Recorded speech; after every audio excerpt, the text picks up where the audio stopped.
Bem-vindos à nossa análise detalhada de hoje.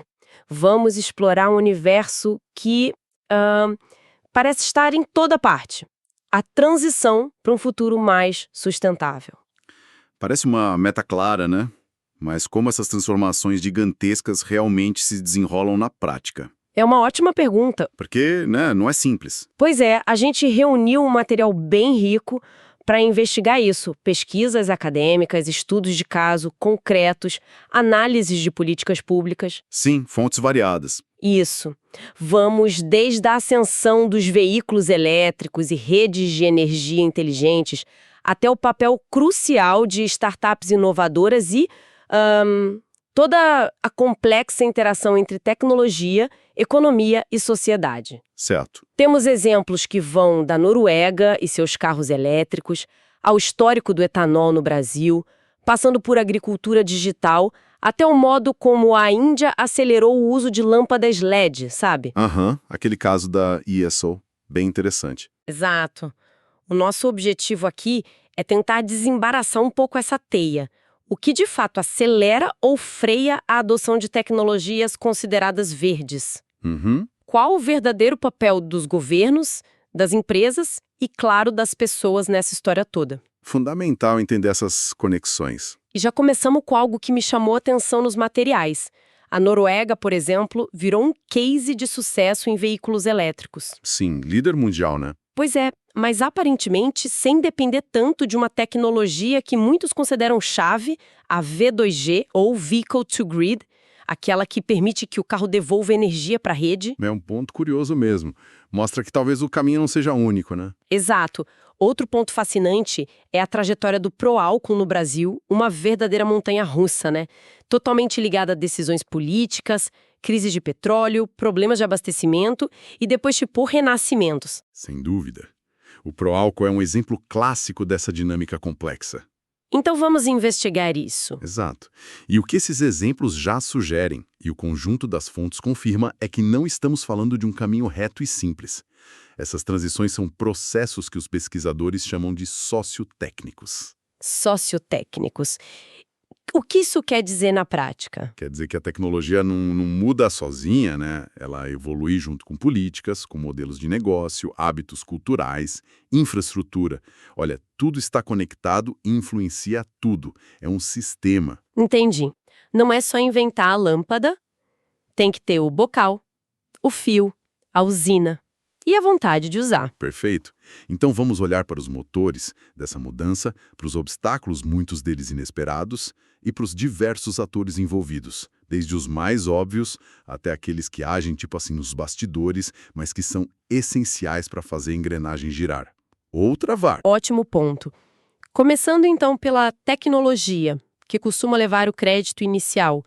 Os veículos elétricos, os VEs, são um exemplo óbvio, né? Sim, são a cara dessa transição para muita gente. O material menciona casos como a Tesla, com seu modelo direto ao consumidor, e até o Autolib, aquele antigo serviço de carros elétricos compartilhados em Paris, mostrando como a inovação pode vir também do modelo de negócio. Com certeza. Não é só o carro em si, mas olha, a tecnologia por si só não é uma bala de prata. Os VEs ainda esbarram em desafios importantes que a pesquisa evidencia. Ah, sim. As baterias, imagino. Exatamente. As baterias são um ponto central. A questão dos materiais, né?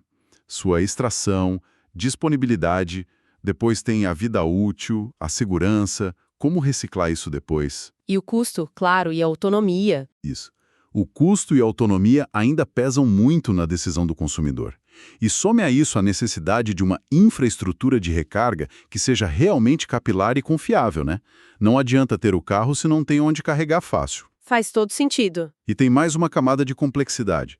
Para serem genuinamente sustentáveis, esses carros precisam ser carregados com energia limpa. Ah, claro. Senão a gente só muda o problema de lugar. Exato. E precisam ser integrados às redes elétricas inteligentes, as smart grids, para otimizar o uso da energia e evitar picos. Entendi. E não é só o 100% elétrico que está no jogo, certo? O material também discute opções intermediárias ou alternativas. Sim, com certeza. Vemos menções a híbridos, que combinam combustão e eletricidade. Que já são bem populares, né? São. E biocombustíveis. E aí o Proálcool brasileiro é um estudo de caso riquíssimo sobre essa dependência de políticas e mercados. Aquela história da crise de abastecimento nos anos 80. Exato. E também hidrogênio, que ainda enfrenta barreiras de custo e armazenamento, GNV, GLP. Parece que é um leque de opções sendo considerado, né? Sim, várias rotas possíveis. Exatamente. Embora muitas análises apontem para o veículo totalmente elétrico como uma aposta de longo prazo, especialmente se a energia for renovável, essas outras tecnologias têm seu papel. Seja como transição, seja para nichos específicos. Não é uma corrida de um cavalo só, sabe? Entendi. E saindo um pouco dos transportes, a agricultura de precisão é outro campo onde a tecnologia busca trazer sustentabilidade. Uhum. Os estudos descrevem o uso crescente de ferramentas digitais sensores no campo, GPS em tratores, inteligência artificial analisando dados da lavoura, tudo para otimizar o uso de água, fertilizantes, defensivos. Isso. A ideia é produzir mais com menos impacto ambiental e, idealmente, menos custo também. É interessante notar que já existem até métodos sofisticados, como essa análise semântica de publicações científicas, para tentar identificar quais dessas tecnologias emergentes têm maior potencial de sustentabilidade. Meio que prever o futuro, né? É uma tentativa, né? Usar dados para direcionar melhor os esforços de P&D. E a implementação é chave. Veja o caso da Índia e a transição para a iluminação LED. Ah, sim, você mencionou. Como foi isso? Uma agência do governo, a ESL, teve uma sacada. Fazer compras públicas em escala gigantesca. Compraram milhões de lâmpadas LED. Uau! E isso derrubou o preço das lâmpadas no mercado, tornou acessível para milhões de pessoas. Não foi só a tecnologia ser boa, foi a estratégia de mercado e distribuição que fez a diferença. Um exemplo claro de como a ação coordenada pode acelerar uma mudança. Que interessante. Uma intervenção direta no mercado, né? Exato. E essa ideia de aceleração me lembra o caso da energia eólica offshore, aquela no mar. Sim. Algumas análises apontam que essa tecnologia atingiu um ponto de inflexão, um momento em que o crescimento decola. E por quê? Só turbinas melhores? Não só. As turbinas maiores e mais eficientes ajudaram, claro, mas foi uma combinação, políticas de apoio mais estáveis por parte dos governos e uma redução na percepção de risco por parte dos investidores, tudo junto. Entendi. A confiança aumentou? Exato. E por trás de muitas dessas inovações, as tecnologias digitais aparecem como ferramentas cada vez mais essenciais. Inteligência artificial, IA, otimizando o consumo de energia em prédios. Aqueles sistemas que aprendem sozinhos? Isso, internet das coisas, IoT, monitorando tudo, desde painéis solares até o uso da água. Blockchain permitindo até que vizinhos troquem energia solar entre si de forma segura, sabe? Aquelas plataformas P2P. Nossa, isso é bem futurista, trocar energia com o vizinho. Já existe. E gêmeos digitais simulando o funcionamento de sistemas complexos antes de construí-los. Essas ferramentas estão redefinindo o que é possível em termos de gestão de recursos e otimização de sistemas sustentáveis. Inclusive na área de gestão de resíduos, com abordagens tipo Waste to Energy. Ok, a tecnologia é uma peça super importante, mas está claro que ela não opera no vácuo. A política e a forma como as coisas são governadas parecem ser o volante dessa transição. Sem dúvida. O motorista, talvez. Boa. O exemplo do Proálcool no Brasil volta à mente. Seu sucesso e suas crises foram diretamente atrelados a incentivos fiscais, preços controlados e até a choques externos como a crise do petróleo. A política deu e tirou o fôlego da tecnologia, né? Precisamente. A regulação e as políticas públicas são motores ou freios poderosos. Um estudo sobre o sistema de comércio de emissões na Coreia do Sul, o CATS, isso, Korea Emissions Trading System, mostra bem isso. Empresas como a Asiana Airlines participam, em primeiro lugar, porque a lei obriga, é mandatório. Certo. Mas a pesquisa também revela que os valores da empresa e a preocupação com a imagem pública, a reputação, também influenciam suas decisões dentro desse sistema. Ou seja, a regulação cria o campo, mas outros fatores jogam nele. Faz sentido. E essa ideia de janelas de oportunidade para políticas? Como funciona isso na prática? Parece um conceito-chave que você mencionou. É um conceito bem útil, sim. Vem da teoria dos múltiplos fluxos, o MSF. A ideia central é que grandes mudanças de política não acontecem a qualquer momento. Elas tendem a ocorrer quando três fluxos independentes se encontram. 3 fluxos. Quais são? Primeiro, o fluxo do problema. Um problema é amplamente reconhecido como urgente. Aquecimento global, poluição do ar, crise hídrica, algo que está na cara de todo mundo. Ok. Segundo, o fluxo da solução. Uma solução técnica ou política está disponível e é vista como viável. Tipo, os carros elétricos começam a ficar mais baratos ou surge uma proposta de lei bem desenhada. Entendi. Problema e solução. E o terceiro? O terceiro é o fluxo político. O clima político é receptivo à mudança, à vontade de agir. Pode ser pressão popular, uma nova eleição, um evento internacional. Quando esses três se alinham, problema, solução e vontade política, abre-se uma janela de oportunidade. E aí? E aí entram em cena os chamados empreendedores de políticas públicas. Podem ser indivíduos, ONGs, think tanks, até agências governamentais. O que eles fazem? Eles são aqueles atores atentos que percebem a janela se abrindo e agem ativamente para acoplar os três fluxos. Eles conectam um problema à solução e empurram isso para dentro da agenda política, aproveitando o momento. Isso é fascinante. Temos algum exemplo concreto disso nos materiais? Para ficar mais claro. Sim, um bem claro vem do Reino Unido. A organização Low CVP, que hoje se chama Zemo Partnership. Low CVP. Isso. Eles atuaram exatamente como um desses empreendedores. Eles conseguiram conectar o problema crescente da má qualidade do ar nas cidades britânicas, esse era o fluxo do problema, com o potencial dos veículos elétricos, que estavam se tornando mais viáveis, o fluxo da solução. E o fluxo político? O fluxo político era um momento em que havia pressão pública e abertura política para agir em relação ao clima e poluição. A Low CVP conectou esses pontos e foi fundamental para impulsionar políticas de apoio aos veículos de emissão zero lá. Entendi a dinâmica. É quase uma arte, né? Estar no lugar certo, na hora certa, com a conexão certa. Exatamente. E falando em ferramentas políticas, o material menciona debates sobre usar impostos sobre carbono versus sistemas de comércio de emissões, os ETS, como o europeu ou o coreano que a gente falou. Qual a visão que emerge? Boa pergunta. Tem uma melhor que a outra? Depende. Uma análise baseada em entrevistas na Coreia sugere que, politicamente, pode ser mais simples implementar um imposto sobre carbono se houver um forte consenso público sobre a necessidade da medida. Ah, se todo mundo concorda que precisa pagar? Exato.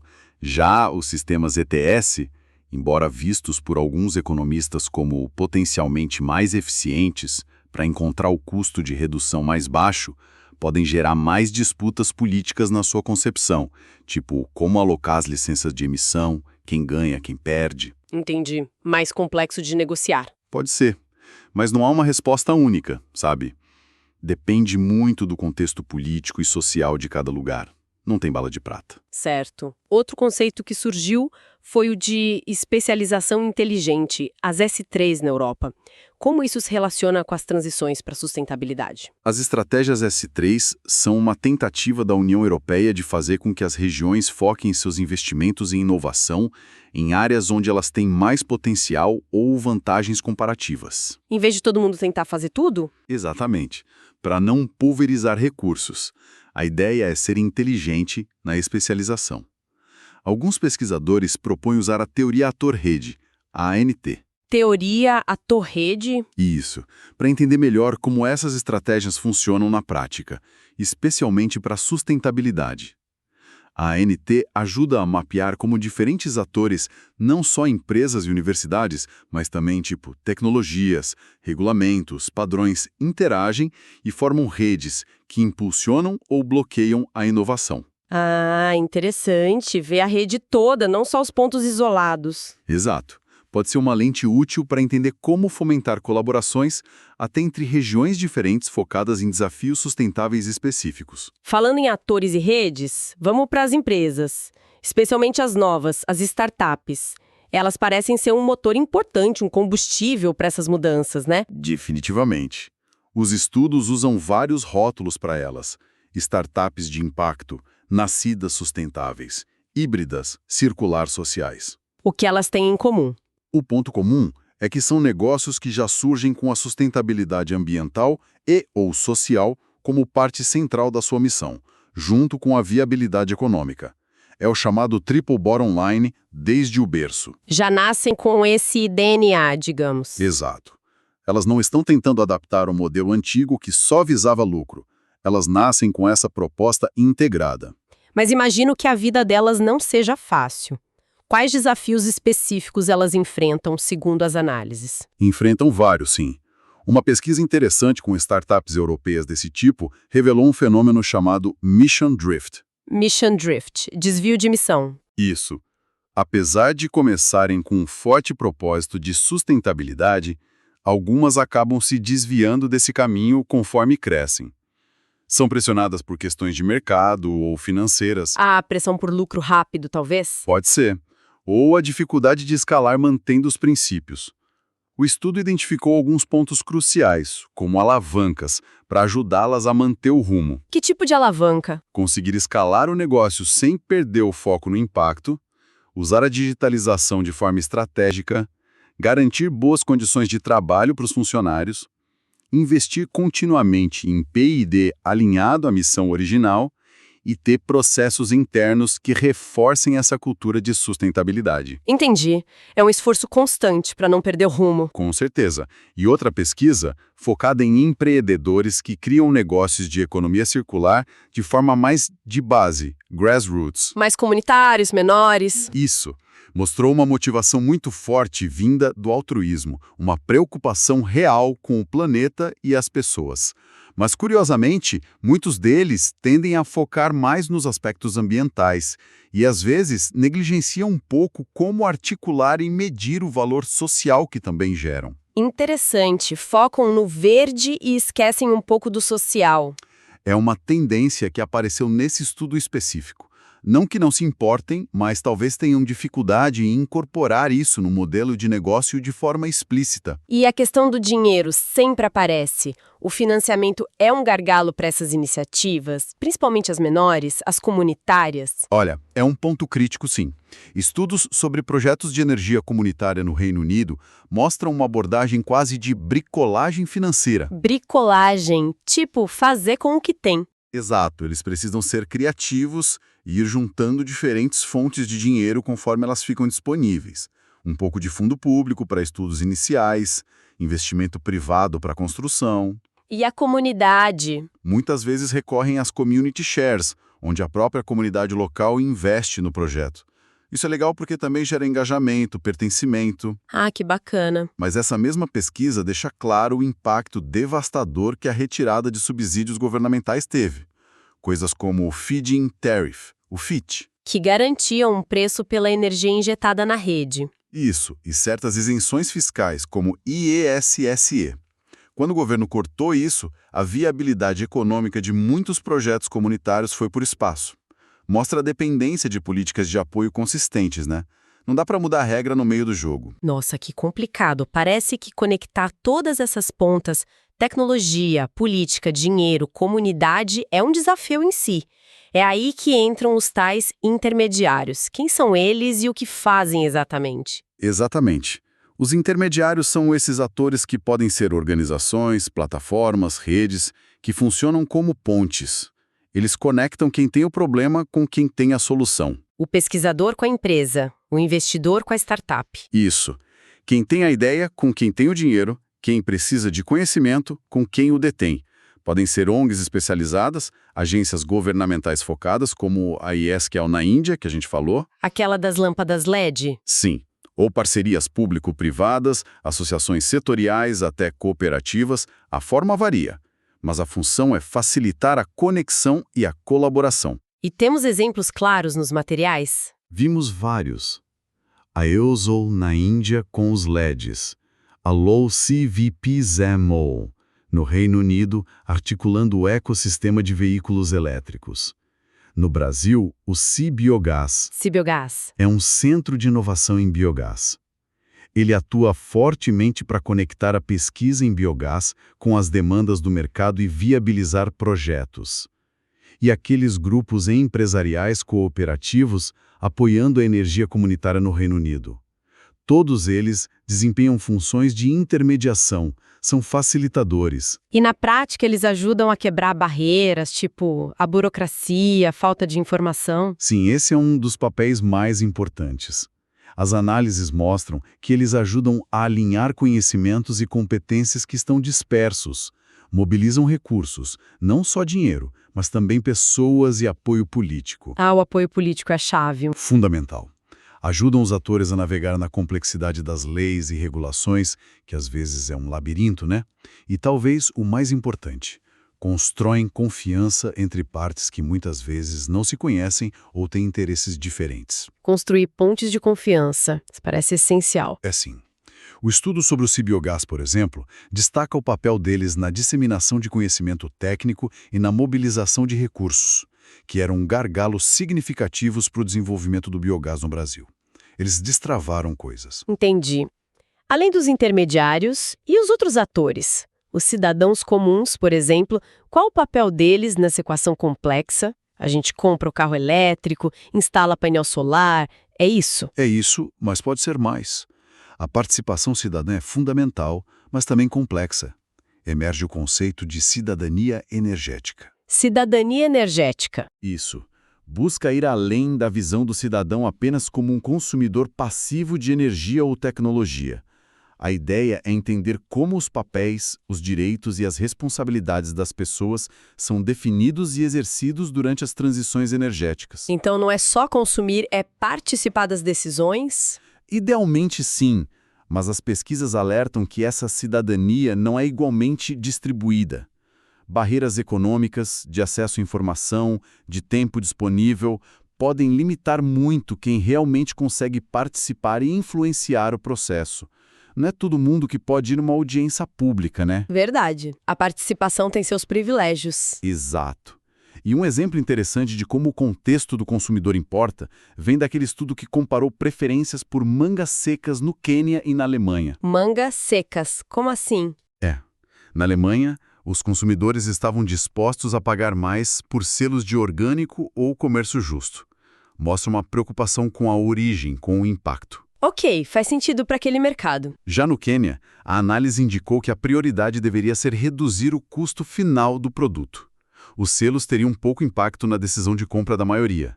Ou seja, não dá para usar a mesma abordagem de marketing ou de produto em todo lugar. Tem que entender o consumidor local. Boa ilustração. O contexto é rei, e o material também diferencia papéis como Problem Brokers e Technology Innovators. Como eles se encaixam nisso tudo? São papéis funcionais, não necessariamente cargos fixos. Sabe, os Technology Innovators são aqueles que desenvolvem a tecnologia base, a empresa que cria a turbina eólica mais eficiente, o laboratório que pesquisa uma nova bateria. A fonte da inovação técnica. Ok, os inventores, os engenheiros... Isso. Já os Problem Brokers, os articuladores de problemas, são aqueles que fazem a ponte entre um problema percebido na sociedade, poluição do ar, por exemplo, e potenciais soluções, sejam elas tecnológicas ou políticas. Eles ajudam a colocar o assunto na agenda, a conectar os pontos. Como a Lucy Vips que você falou. Exatamente. Muitas vezes, os intermediários acabam desempenhando esse papel de problem broker. Eles identificam a dor e apontam o remédio, mobilizando apoio. Realmente parece um caminho cheio de obstáculos. As análises falam bastante da resistência dos sistemas atuais, o tal carbon lock-in. Sim, a dependência do carbono. A incerteza sobre o futuro. Sem dúvida. A incerteza é parte integrante dessas grandes transformações. É impossível prever tudo. Um estudo interessante analisou como diferentes atores, governos, empresas, lidam com essa incerteza. E como eles lidam? As reações variam muito. Alguns tentam negar ou minimizar, tipo, não vai ser bem assim. Outros tentam abraçar a incerteza como algo inevitável, parte do jogo. E outros buscam ativamente reduzi-la com mais informação, criando cenários, fazendo projetos piloto para testar as águas. Qual a melhor estratégia? Parece que a capacidade de gerenciar essa incerteza de forma dinâmica e colaborativa é crucial. Não é negar nem se paralisar, mas navegar nela. Navegar na incerteza. Gostei. E temos a resistência dos regimes estabelecidos, né? os interesses antigos. Exato. O modelo multinível, o MLP, que aparece em várias análises, é uma ferramenta útil para entender isso. Modelo multinível. Como funciona? Ele analisa como as inovações que surgem em nichos que são ambientes protegidos, tipo laboratórios, projetos piloto, comunidades pequenas. Onde a ideia nova pode crescer sem ser esmagada logo de cara. Isso. Como essas inovações de nicho tentam ganhar espaço e desafiar os regimes sociotécnicos. O regime é esse emaranhado de regras, infraestruturas, mercados, indústrias, cultura e políticas que sustentam o sistema atual. Por exemplo, o sistema baseado em combustíveis fósseis. O sistema que a gente quer mudar. Exato. E tudo isso acontece sob a influência das paisagens, que são tendências de fundo mais amplas, mudanças climáticas, demografia, crises econômicas globais. Uau, é complexo mesmo. E como mudança acontece nesse modelo? A transição, segundo o MLP, pode seguir diferentes caminhos. Pode ser uma substituição gradual de tecnologia dentro do regime, tipo, carros a combustão ficam mais eficientes antes de sumirem.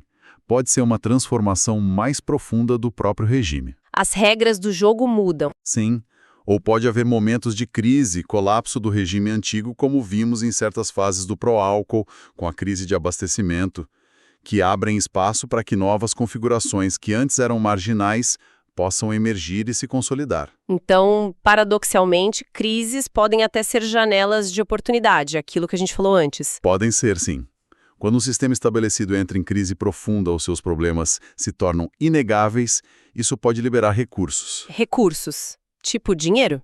Não só. Atenção da mídia, vontade política, investimentos buscando alternativas, talentos frustrados com o modelo antigo que querem mudar de área.